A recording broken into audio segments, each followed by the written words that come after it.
Uno de los virólogos más destacados del mundo dice que el coronavirus va a llegar a todo el mundo y que habrá más casos de infecciones que la gripe estacional por la falta de inmunidad preexistente. Por eso pregunto, ¿hay que estar preparados para un coronavirus para largo? Se lo vamos a preguntar al mismo virólogo. Sabemos que nos vamos a recuperar. Lo importante aquí es contener el spread o que este virus se siga propagando, pero sobre todo tomar decisiones racionales. Estados Unidos genera cerca de 2,3 mil millones de viajes persona cada año y la industria del turismo emplea más de 9 millones de personas. Son miles de millones de dólares. Pregunto, ¿qué está preocupando a los ejecutivos de la industria?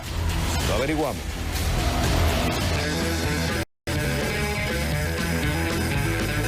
Una de las mayores preguntas sin respuesta sobre el brote del coronavirus es cómo podría afectar los famosos Juegos Olímpicos del 2020 en Tokio este verano. Pregunto, ¿cancelar o no cancelar las Olimpiadas en Japón por el coronavirus? Hagamos un ejercicio intelectual.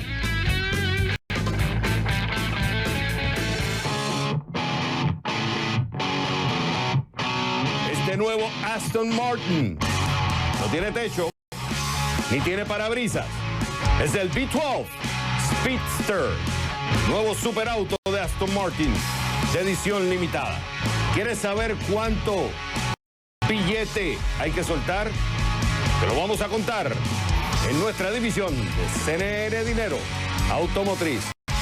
Y con la gallardía, con la riqueza, con la fortaleza, con la convicción, con la determinación, desde el centro de producción de CNN en la Ciudad del Sol, Miami. Comienza el único programa que sí vive, yes, we live, la economía. Este es CNN Dinero, que arranca en 3, en 2, en 1. ¡Vámonos!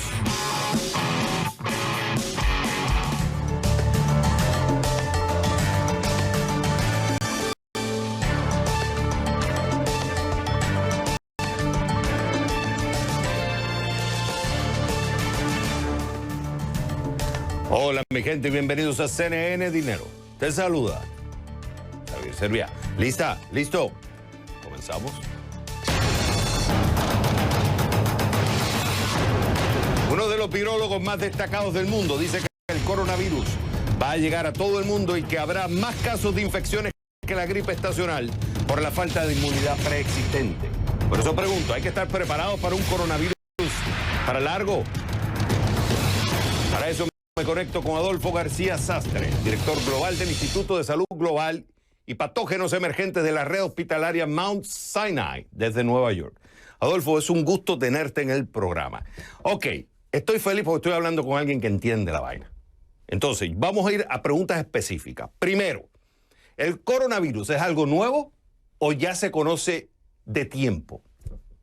Bueno, sabíamos ya que había coronavirus parecidos, ¿no? Como el SARS, que ocurrió ya hace tiempo, y este virus es muy parecido. Se transmite mucho más que el SARS, es menos letal que el SARS, pero no es una cosa que fuera completamente inesperable por lo que ocurrió antes con la epidemia o con lo que pasó con SARS. O sea, por ejemplo, yo tengo un estudio acá de James Robb en Clifford Bond, que en 1979 estaban hablando del coronavirus, que decían que se le había puesto poca atención, se le estaba dando muy poca atención. ¿Tú crees que se le ha dado muy poca atención al coronavirus? Bueno, en realidad el problema ha sido que cuando tuvimos el episodio de SARS, ¿no? Ya hace bastantes años, aunque se pudo parar SARS, enseguida cuando se puso uno a indagar de dónde venía SARS, se encontraron que había muchos virus muy parecidos al virus del SARS en murciélagos y que lo mismo que ocurrió como saltó SARS desde murciélagos, animales de mercados vivos y a humanos, podría pasar otra vez debido a que esos virus están ahí, siguen en los murciélagos, ¿no? Y eso se olvidó un poco. Se pensó que a lo mejor el SARS fue un episodio que nunca volvería a ocurrir, pero eso no ha sido así. Y claro, pasó una vez y luego ha vuelto a pasar, como ha pasado ahora, con la diferencia que ahora este virus se propaga mucho mejor que el virus que pasó antes con el SARS. ¿Qué es lo que hace diferente al coronavirus ahora que pone a mucha gente en alerta que no lo tenían los anteriores? ¿La forma como se revela en otra gente? Bueno, no, es más que nada es cuando no ocurre la transmisión, ¿no? Cuando ocurrió el episodio de SARS, la mayor parte de las transmisiones ocurrían a partir de gente infectada cuando tenían ya síntomas, de tal modo que era fácil el poder averiguar quién estaba infectado para poderlo tener en aislamiento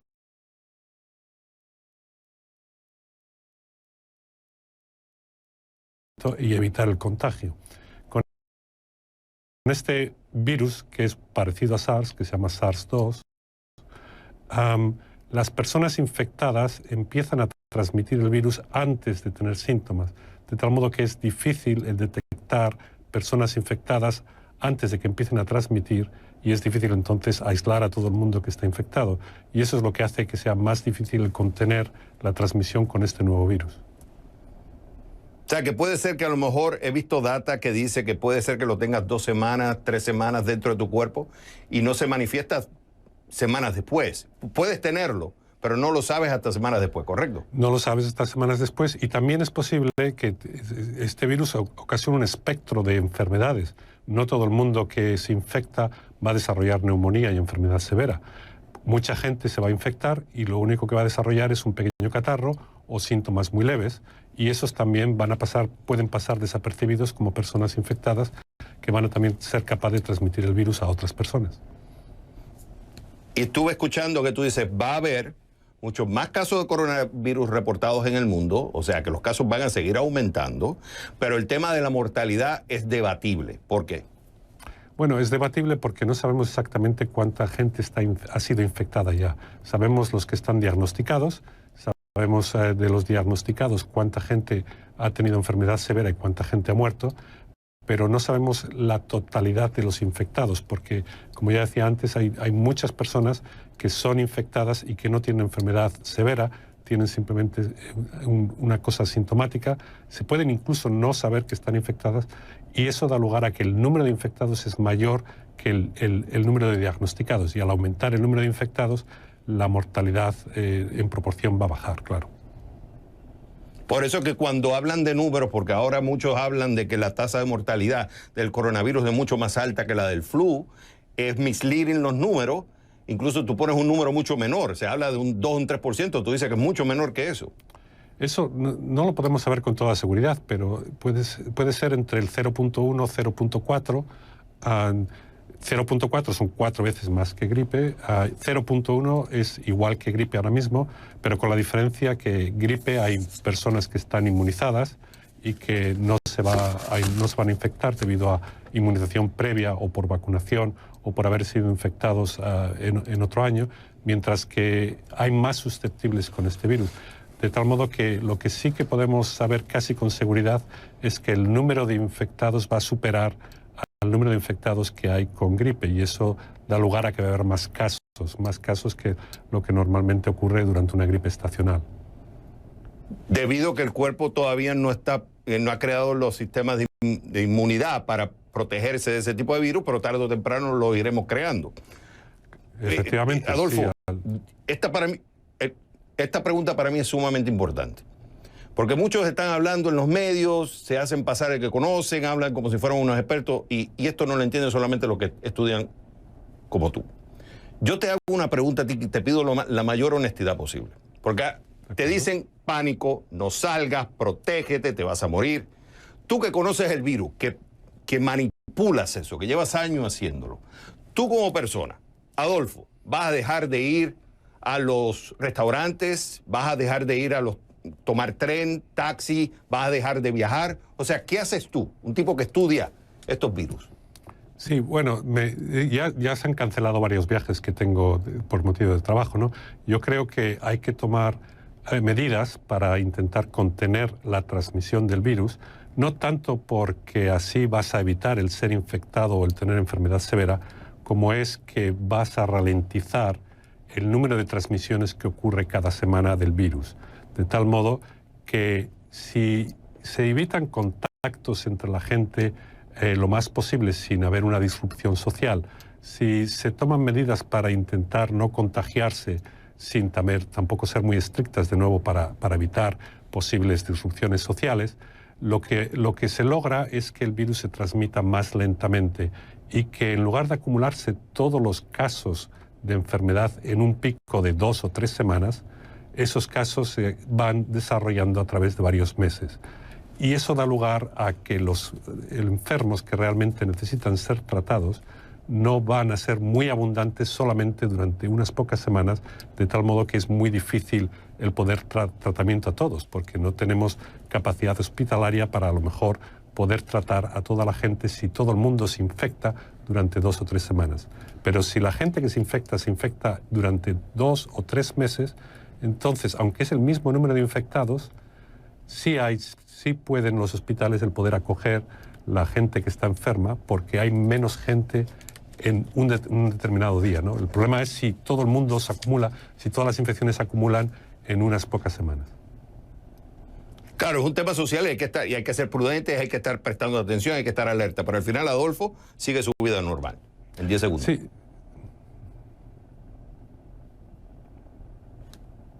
Adolfo. Sí. Me encantó haberte tenido en el programa. Vale, de acuerdo, muchas gracias. Cuando regresemos a CNN Dinero. Lo importante aquí es contener el spread o que este virus se siga propagando, pero sobre todo tomar decisiones racionales. Estados Unidos genera cerca de 2,3 mil millones de viajes persona cada año. Y la industria del turismo emplea más de 9 millones de personas. Son miles de millones de dólares. Pregunto, ¿qué está preocupando a los ejecutivos de la industria? Lo vamos a averiguar con Gloria Guevara, presidenta del Consejo Mundial de Viajes y Turismo desde Londres. Al volver a The Number One, CNN, Dinero, desde Londres. Gloria, entiendo que en su organización hay cerca de 200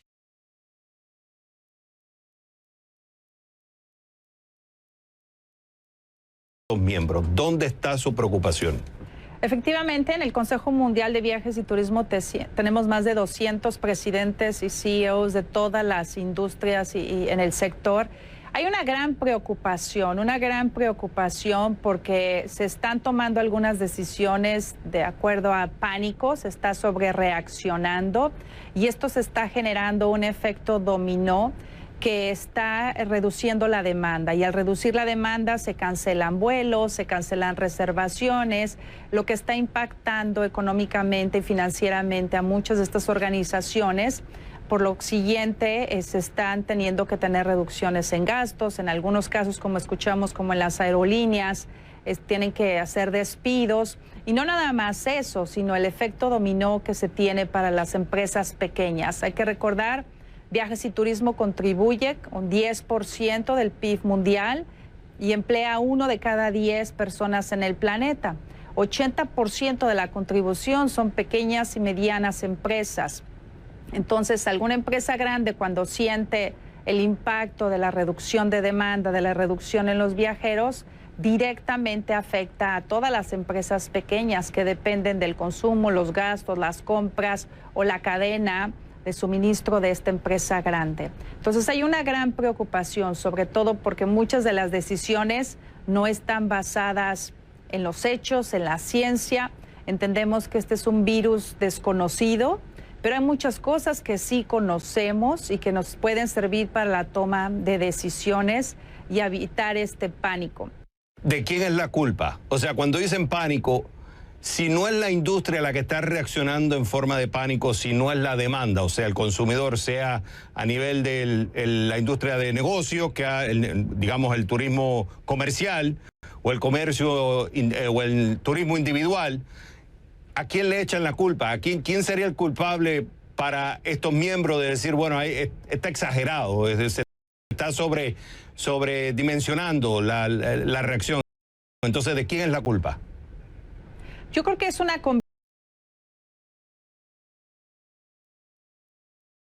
combinación y no se trata de echar culpas, pero se trata de no aprender de las experiencias pasadas. Como ejemplo, Hay gobiernos que están reaccionando muy bien, que han puesto planes para contener el spread o que este virus se propague, y trabajan de la mano muy cercano con el sector privado sin impactar tan directamente a su industria. Hay otros gobiernos que están imponiendo bans o prohibiciones dependiendo de la nacionalidad o dependiendo de dónde provienen de alguna forma esos viajeros. Y esos bans son los que no están ayudando. Hay gobiernos que están forzando las cancelaciones de eventos, hay gobiernos que están tomando medidas un poco más drásticas desde nuestra óptica y sin la recomendación de los expertos. Nosotros no somos expertos en salud, los expertos son la Organización Mundial de Salud, por ejemplo, los científicos, los doctores, y aquí es que decimos, hay que seguir las recomendaciones de ellos de acuerdo a la ciencia y de alguna forma no tener pánico, porque lo que nos dice la Organización Mundial de Salud es que el 90% del impacto económico de las crisis pasadas, los últimos 11 outbreaks que vimos, los últimos 11 brotes, fueron a consecuencia de decisiones tomadas por sobrereacción y por pánico. Gloria, dos jugadores claves en el turismo global en la demanda son los chinos y los estadounidenses. Si no me equivoco, son más de 150 millones de chinos que viajan cada año. En Europa te estuve escuchando que dijiste que cada uno en promedio gasta $7.000, en Estados Unidos gastan $6.000. Ahora, la preocupación China por un lado, pero ahora es la preocupación del norteamericano. ¿Qué pasa si el norteamericano empieza a dejar de viajar? El impacto va a ser mucho mayor de lo que ha sido el turismo chino, ¿correcto?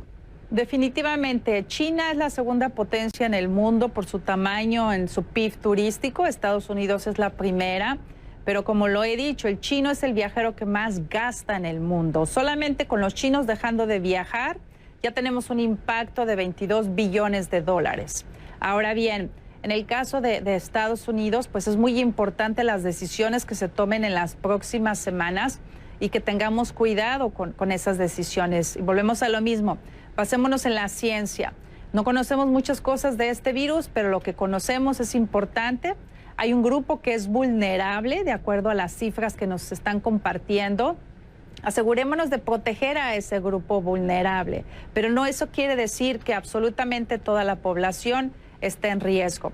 Es importante también entender que de los 90,000 que han contraído este virus, son miles y miles la cantidad de personas que ya se han recuperado y que un 81%, de acuerdo a los expertos, ha tenido síntomas realmente menores o algunos hasta ni siquiera han tenido síntomas. Entonces, no hay que sacarlo de proporción.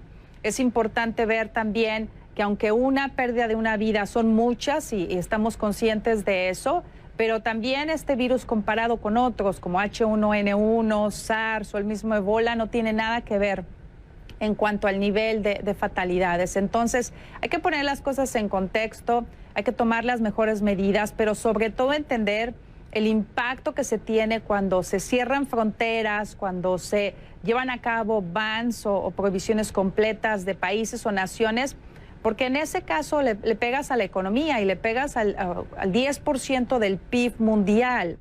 La Reserva Federal decidió bajar la tasa de interés y una de las razones, dicen los analistas, que se está adelantando a cualquier impacto que pueda tener en la industria de servicios. No olvidemos que el 70% del Producto Interno Bruto estadounidense viene de servicio y algunos están diciendo es para prever lo que pueda tener el efecto en la industria de turismo. En 30 segundos, los miembros en Estados Unidos se están preparando para un plan B, que se cree un impacto pandémico. ¿Están preparados para lo que pueda venir? Los miembros de Estados Unidos y los miembros en el mundo del WTTC son ejecutivos responsables que están evaluando varios escenarios al mismo tiempo. Tienen experiencia en este tipo de crisis por todas las que hemos vivido en el pasado, porque absolutamente todas las crisis impactan al turismo y están considerando los diferentes escenarios. Lo que te puedo decir es que sabemos que esto es pasajero, sabemos que nos vamos a recuperar. Lo importante aquí es contener el spread o que este virus se siga propagando, pero sobre todo tomar decisiones racionales y de acuerdo a las cifras y de acuerdo a los datos que tenemos para que la recuperación no sea muy dolorosa y muy costosa. es fundamental que redujamos ese tiempo de recuperación, porque lo que hemos visto en el pasado ha sido 10 meses, puede ser, ahora quisiéramos que fuera menor, pero para eso necesitamos el apoyo del gobierno, el apoyo de todo el mundo. Gloria Guevara, gracias por estar con nosotros. Muchas gracias. Cuando regresemos a CNN Dinero, una de las mayores preguntas sin respuesta sobre el brote del coronavirus es cómo podría afectar los Juegos Olímpicos del 2020 en Tokio este verano. Pregunto, ¿cancelar o no cancelar las Olimpiadas en Japón por el coronavirus? Vamos a discutir con Darío Brignole, presidente de Giant Entertainment y experto en marketing deportivo desde Dallas, Texas, al volver a The Number One, CNN Dinero. You know, ya sabes, cnnenespañol.com/diagonal. Oh yeah, CNN Dinero. ¿Cancelar o no cancelar las Olimpiadas en Japón por el coronavirus? Para eso me voy con Darío Brignole, presidente de Giant Entertainment, un experto en marketing deportivo desde Dallas, Texas. Darío, como siempre, es un gusto tenerte en el programa. Hasta ahora, las autoridades en Tokio han dicho que no se va a cancelar. Es una decisión complicada. Yo lo que quiero es que para nosotros es muy difícil poder saber qué es lo que se está discutiendo, pero lo cierto es que se está discutiendo. Entonces ya hemos visto eventos en Estados Unidos que se han cancelado. Por ejemplo, se canceló, ya viste en Miami, el Ultra, el Calle 8, se canceló el South by Southwest, que es un evento importante. Otros se han pospuesto, por ejemplo, tengo en mis notas acá, que se pospuso el de rugby que había, creo que era el Mundial de Rugby en Hong Kong. Y han habido otros eventos que se han pospuesto. Yo sé que es una pregunta complicada, cancelar o no cancelar, pero yo quiero que nos ayudes a entender cuáles son los retos que están enfrentando la gente en esta toma de decisiones, porque es una decisión importante. Xavier, como tú dices, es una decisión muy, muy grande, ¿no? Los eventos que tú mencionabas también son eventos un poco más cortos. Por ejemplo, el Ultra son 3 días, van muchísimas personas, van 160.000 personas en 3 días, pero las Olimpiadas son 30 días. Entonces, claro, obviamente estás hablando de muchísimo más money, como tú dices, dinero, ¿no? A ver, las Olimpiadas de Río de Janeiro del 2016, no sé si tú te acuerdas, pero estaba todo el tema del Zika virus, del virus Zika y el que venía el mosquito y al final obviamente no fueron canceladas. Esas Olimpiadas dejaron entre 3.5 billones de dólares de ganancia. Más de 3.000 millones de dólares de ganancia. Entonces, claro, estás hablando de muchísimo dinero. Si tú cancelas un evento así, olvídate del tema deportivo, que ahora le hablamos un minuto, de que estos atletas vienen entrenando de hace 4 años. Pero olvídate un segundo de eso. Hay contratos de televisión, de hotelería, de merchandising, de licencias.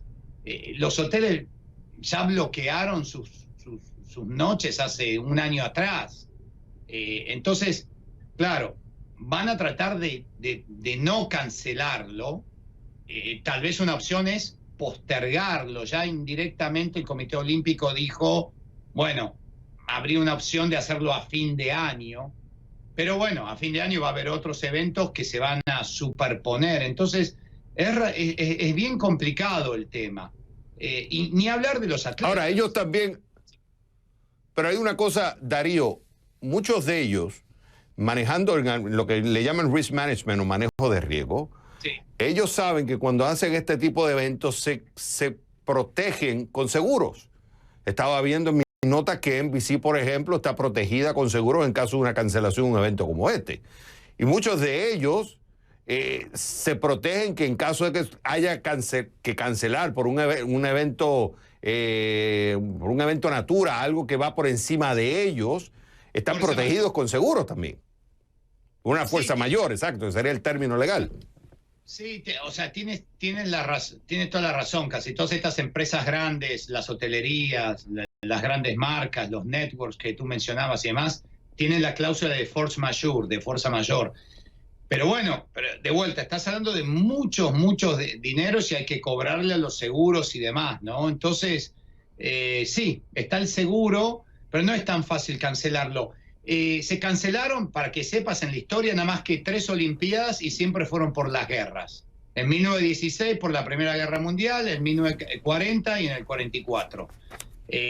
Por virus nunca se canceló. Canadá tuvo el problema de la fiebre porcina, no sé si te acuerdas, y en el 16 fue el tema del virus que te acabo de decir de Zika. Se están hablando de millones y millones de dólares. Tal vez otra cosa que se está hablando, Xavier, para que veas, para no cancelarlo y no perder los derechos de televisión, es hacerlos a puertas cerradas, como está haciendo la Liga de Fútbol en Italia.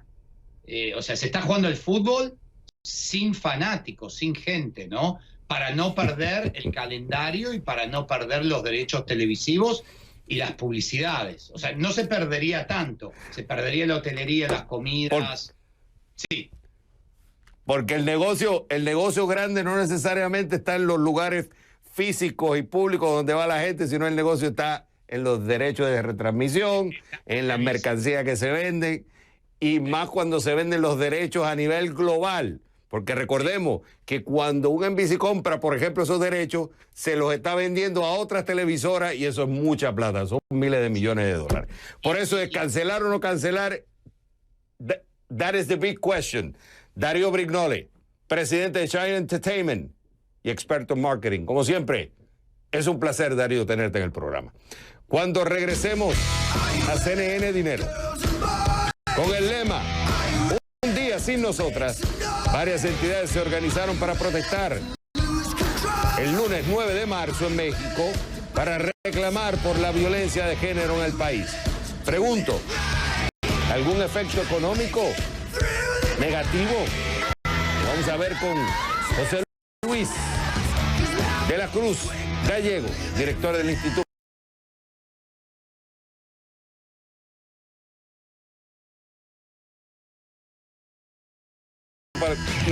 para el Desarrollo Industrial y el Crecimiento Económico.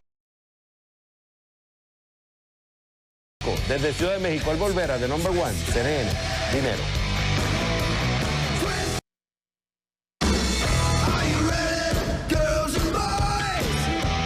Con el lema Un día sin nosotras, varias entidades se organizaron para protestar el lunes 9 de marzo en México para reclamar por la violencia de género en el país. Pregunto, ¿el efecto económico?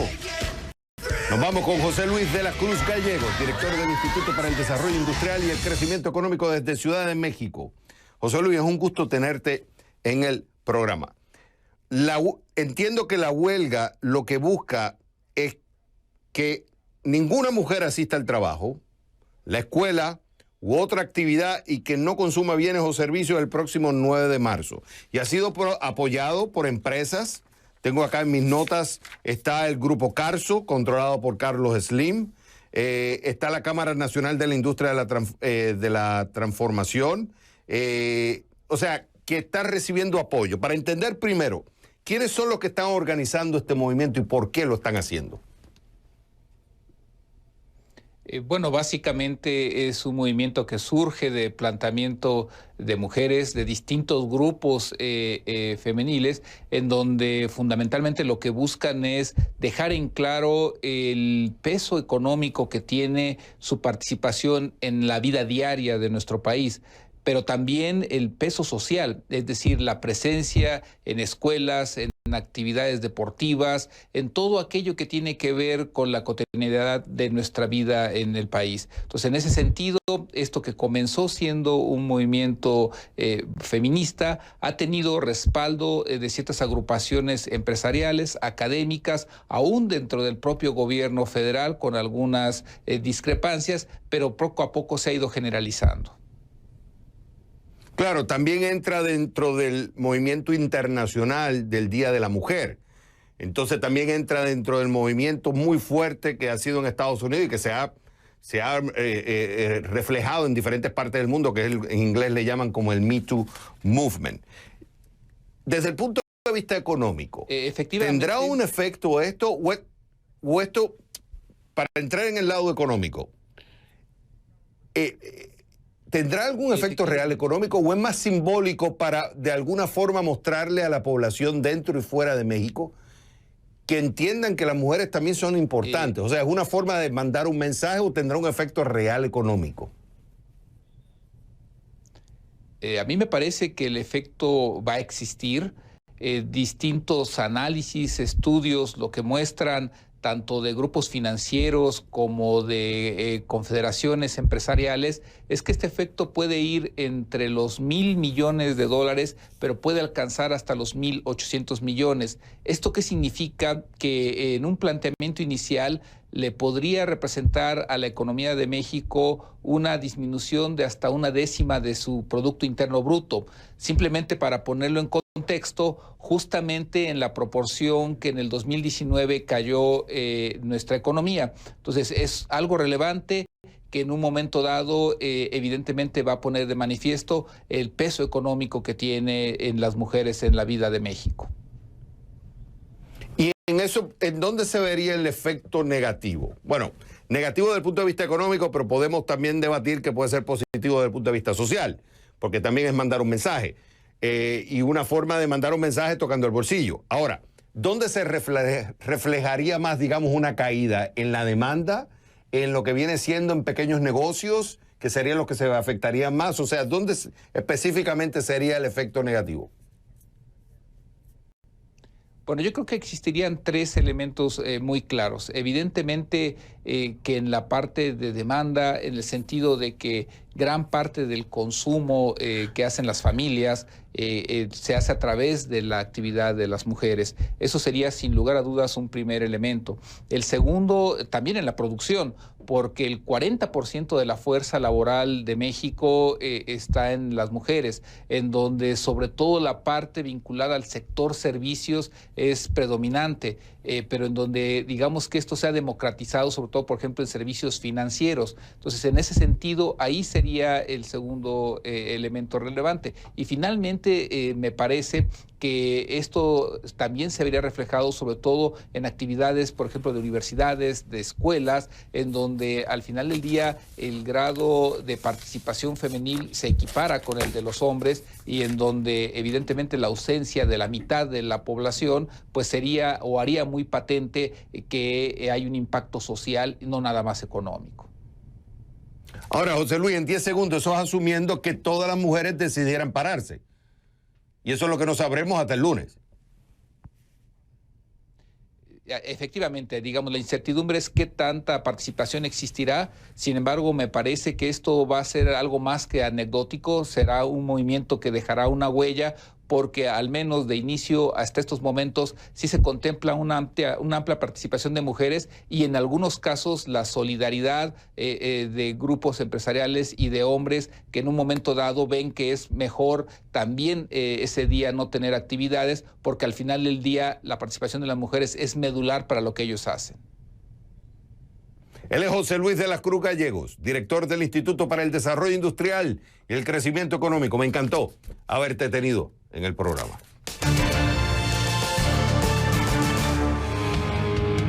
Estas son otras breves económicas de CNN Dinero. La bolsa de Estados Unidos cerró a la baja este viernes. Sin embargo, el saldo de la semana resultó positivo. El Dow cerró con 257 puntos, casi el 1%, pero al final de la semana alcanzó el 1,8%. El S&P 500 terminó con una caída del 1,7%, que subió 0,6% en total. El Nasdaq sostuvo un comportamiento similar, cayó 1,9% este viernes, pero terminó la semana al 0,1% más alto. Los precios del petróleo cayeron 8% este viernes, alcanzando su nivel más bajo en los últimos 3 años. La caída responde a la incapacidad de los países miembros de la Organización Mundial de Países Exportadores de Petróleo de ponerse de acuerdo sobre los recortes por la propagación del coronavirus. Mientras que Arabia Saudita propone un doble recorte hasta finales de 2020, Rusia se negó a apoyar esta opción, dejando en suspenso la alianza. 273,000 puestos fueron añadidos en febrero al mercado de trabajo de Estados Unidos, según informó este viernes la Oficina de Estadísticas Laborales. Esta cifra supera por mucho los pronósticos que habían adelantado los expertos. La tasa de desempleo alcanzó cifras récord, situándose en 3,5%. Sin embargo, existen temores de que esta tendencia se pueda mantener por la propagación del coronavirus, pero solo se sabrá si se ha tenido un impacto real cuando se publique el próximo informe el 3 de abril. En Estados Unidos, Reino Unido y Australia, algunos minoristas se han visto obligados a racionar las ventas por las compras nerviosas producto del coronavirus. Las medidas drásticas incluyen limitar la cantidad de papel higiénico, mascarillas médicas y desinfectante de manos que puede adquirir cada persona. Los proveedores de alimentos para emergencias también han experimentado un aumento en sus ventas. Por ejemplo, Emergency Food Storage en el Reino Unido vende por día lo que normalmente vende en un mes. Estas fueron otras breves económicas de CNN Dinero.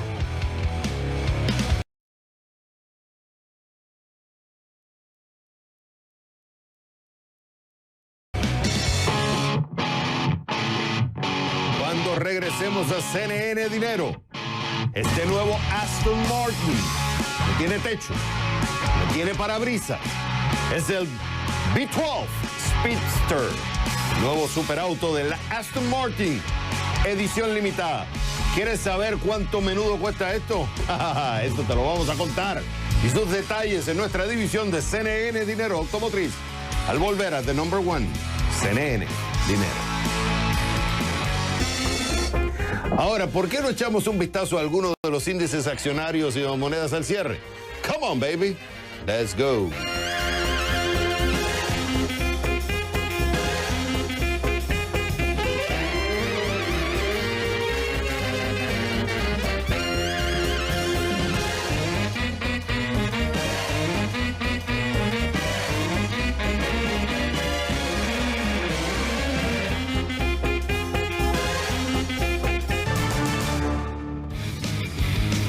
Estas son otras breves tecnológicas de CNN Dinero. Facebook borrará algunos anuncios de la campaña de reelección de Donald Trump. En ellos se pide a los ciudadanos responder a preguntas citando un censo oficial. Sin embargo, Facebook alega que anuncios así violan las políticas para evitar la confusión en torno al censo de 2020. La tecnológica ha sido muy criticada por los demócratas, quienes alegan que Facebook no verifica los anuncios políticos. La Corte Suprema de la India falló en contra del Banco Central del país. El alto tribunal rechazó el veto al comercio de criptomonedas decretado por el banco. La prohibición llegó en 2018, después de meses de escrutinio de las monedas digitales por parte del gobierno y los reguladores financieros. El banco justificó la decisión citando preocupaciones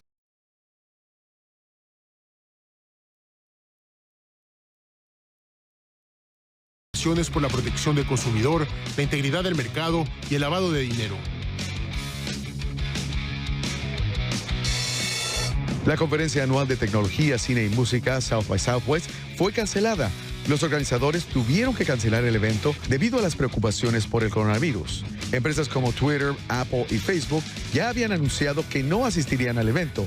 El evento usualmente lleva a millones de personas a Austin, Texas, y se estima que el impacto económico de la pasada edición fue de más de $355 millones. Los temores por el coronavirus de Wuhan van en aumento y las empresas se están adaptando a esta realidad con las entregas sin contacto. Tiendas y supermercados ofrecen a los clientes la opción de entregas a domicilio. La diferencia es que los pedidos se dejan en la puerta, evitando la interacción con otras personas. Empresas como Instacart o Postmates son algunas de las que ofrecen el servicio. Estas fueron otras breves tecnológicas de CNN Dinero.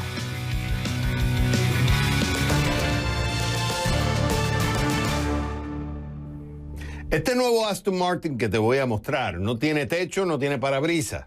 Se conoce como el V12 Speedster. Es el nuevo superauto de Aston Martin de edición limitada. ¿Sabes cuánto menudo cuesta esto? Míralo. En nuestra división de CNN Dinero Automotriz.